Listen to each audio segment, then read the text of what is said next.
सभी को नमस्कार। सबका स्वागत है मेरे चैनल निशास क्रिएटिव कॉर्नर में। साथियों, आज का ये हमारा जो वट सावित्री से संबंधित अनुभव है, ये बहनों को ही समर्पित है, क्योंकि हमारी अधिकांश बहनों ने ही मेरी तरह वट सावित्री का व्रत रखा होगा, मैंने और मेरी पुत्र वधू दोनों ने ही इसको रखा हुआ है।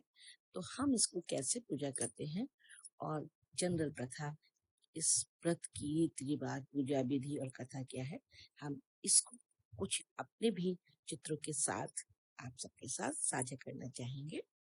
तो बट सबको सबसे पहले मैं मुबारकबाद देना चाहेंगे वट सावित्री पूजन की। और हम सभी जैसा कि जानते हैं, ये वट सावित्री का व्रत हम लोग अपने पतियों की लंबी उम्र की कामना करने के लिए करते हैं, उनके स्वास्थ्य की।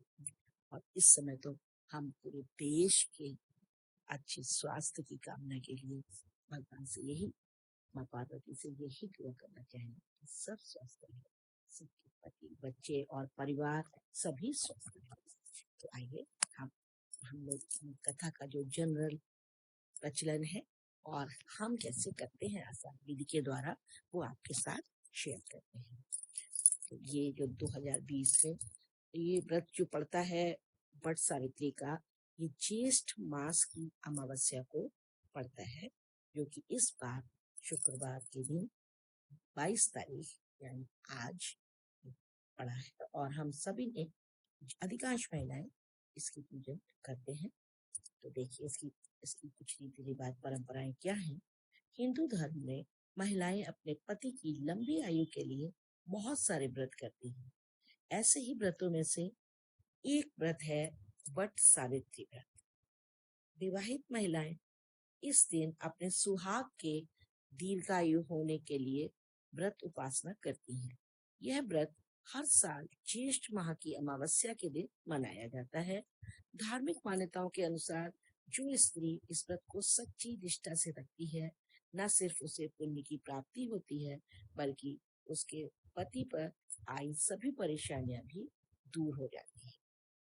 वट सावित्री व्रत का जो शुभ मुहूर्त इस बार जो शुरू हुआ, अमावस्या तिथि जो प्रारंभ हुई, उसका समय था 21 तारीख की रात्रि के 9:35 से, और जो कि आज दिन शुक्रवार को अमावस्या को रात के 8 बजे तक ये पूजन का समय रहेगा। ये हमारे पुत्र वधू और पुत्र हैं, इन्होंने भी आज वट सावित्री की पूजा की है। इसका महत्व हम आपके साथ शेयर करना चाहेंगे।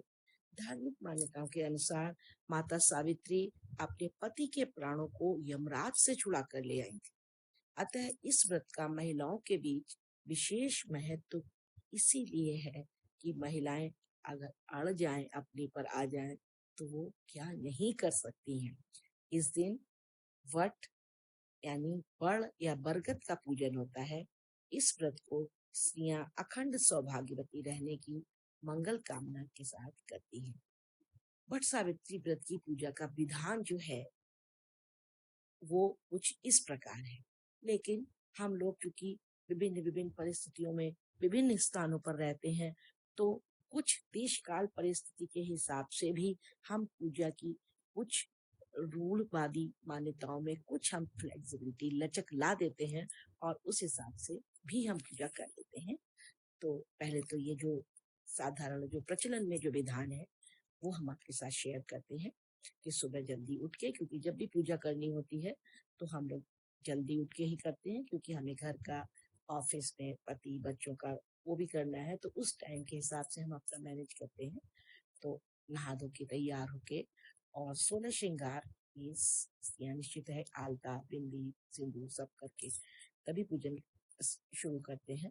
इसके बाद पूजा की प्रक्रिया शुरू करने के लिए पूजा की सभी वस्तुओं को एक बांस की टोकरी में रख लेते हैं, और कहीं पास में बरगद का पेड़ होता है, वहां पर ले जाके बहुत सारी स्त्रियां एकत्रित हो जाती हैं और बरगद की पेड़ की जड़ में चल जाते हैं। फिर बड़देव की पूजा की जाती है। बरगद के पेड़ के पास माता सावित्री की भी मूर्ति रखने का विधान है, और फिर देवी को 16 श्रृंगार वस्तुएं अर्पित करते हैं। अन्य प्रसाद जैसे पानी, फूल, फल, गुड़, रोली, मोली आदि सब रखते हैं। बरगद के पेड़ के चारों ओर कच्चा तागा लपेटते हैं और 3 बार पेड़ की परिक्रमा करते हैं। कुछ लोग 7 बार भी करते हैं। इसके बाद बट सावित्री व्रत की कथा पढ़ते हैं। वहीं पर कहानी सुनने के बाद अपनी सास को कुछ वायना, पैसे और जो पूरी हलवा बनाते हैं वो अर्पण करने का विधान है। अगर किसी की सास नहीं है तो जिठानी और नंद को भी देते हैं।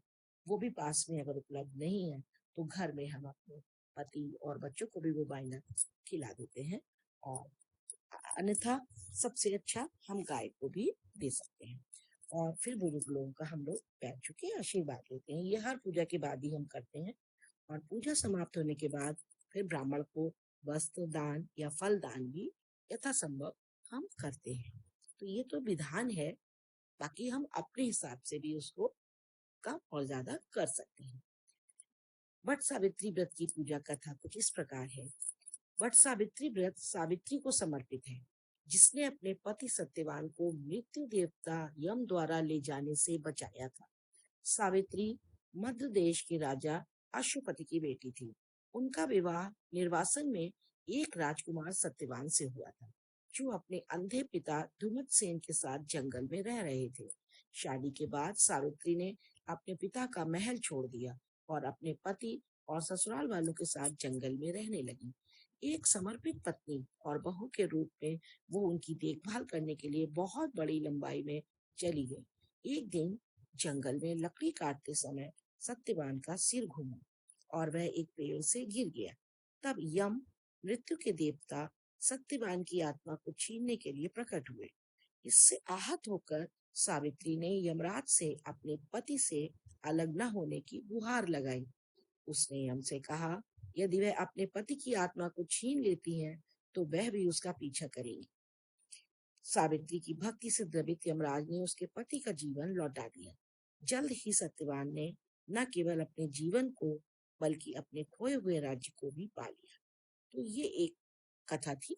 और इसके आगे फिर वो 3 वरदान कैसे मांगते हैं।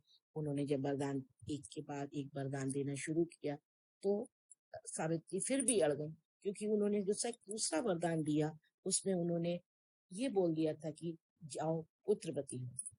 तो अब सावित्री को निश्चित फिर पीछा करना पड़ा कि मैं पुत्रवती, आपने जो मुझे होने का वरदान दिया है वो कैसे संभव है, जब आप हमारे पति को तो खुद ले जा रहे हैं।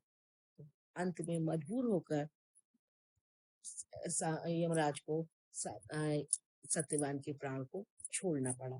तो चूंकि आदर्श नारी अपना इस तरह का उदाहरण प्रस्तुत करती है कि उनके हट के आगे पति के प्राण को भी यमराज को छोड़ना पड़ा, उसी उसी भावना के साथ सारी स्त्रियां अपने पति की लंबी उम्र की कामना और उनके स्वास्थ्य की भलाई के लिए वट सावित्री का व्रत करते हैं।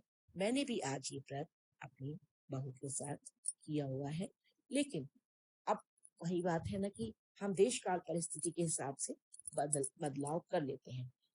साधारण प्रचलन तो ये है कि हम बरगद के पेड़ के पास जाएं और वहां पर जाकर हम पूजन करें। लेकिन जब संभव नहीं होता है, जैसा कि मैंने अपने बुजुर्गों को, अपनी माँ को और अपनी सासू माँ को देखा कि वो घर में ही बरगद की एक डंडी मंगा के उसको हम बरगद का पेड़ मान लेते हैं और हम बरगद की पेड़ की पूजा अपने घर में ही फिट कर देते हैं। और साथ में जैसे बरगद के पेड़ में गोल गोल बॉल जैसे लगे होते हैं जिसको कि हम बरगदा बोलते हैं, तो हम घर में मीठे आटे के साथ उसको बनाते हैं। मीठी पूड़ी, बेसन की पूड़ी, सादा पूड़ी बनाते हैं और कुछ रुपए का बायना निकालते हैं। फिर चौक रख के और सावित्री सत्यवान की कहानी कहते हैं। कहानी के साथ हमारे हमारे यहाँ जो प्रथा प्रचलित है कि कहानी कभी अकेली नहीं कही जाती। तो सत्यवान सावित्री की कहानी कहने के बाद हम एक कहानी गणेश भगवान की या कोई और अवश्य करते हैं। उसके बाद हम सुहाग लेते हैं और फिर 7 चने और जो एक नुकीला सा बरगद के डाल में, बरगद के पेड़ में एक छोटा सा उसमें लगा होता है बरगदों के साथ में, उसके भी 7 टुकड़े करके और 7 चने के साथ उसको हम निकलते हैं। फिर बड़ों के पैर छू के जो बायना होता है वो हम बड़ों को और बड़े अगर घर में सास, नंद, जेठानी नहीं है, तो फिर हम अपने बच्चे और या पति को उनको दे देते हैं, वो लोग उसको खा सकते हैं, और नहीं तो फिर गाय को दे देते हैं।